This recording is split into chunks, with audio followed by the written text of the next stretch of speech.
ক্যালেন্ডারের পাতায় দোল আসতে এখনো কয়েকদিন বাকি, কিন্তু শহর কলকাতার বাতাসে ইতিমধ্যেই লেগেছে ফাগুনের ছোঁয়া।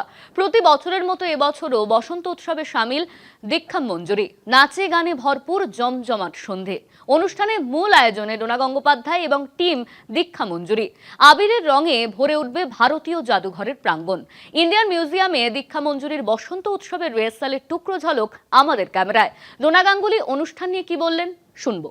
অ্যাকচুয়ালি কোনো নতুন চমক নেই, একই হয়। মানে যেমন পুজো প্রত্যেকবারই আসে, একই জিনিস হয়, ওরকম বসন্ত উৎসবও প্রত্যেকবারই আসে, একই জিনিস করি আমরা।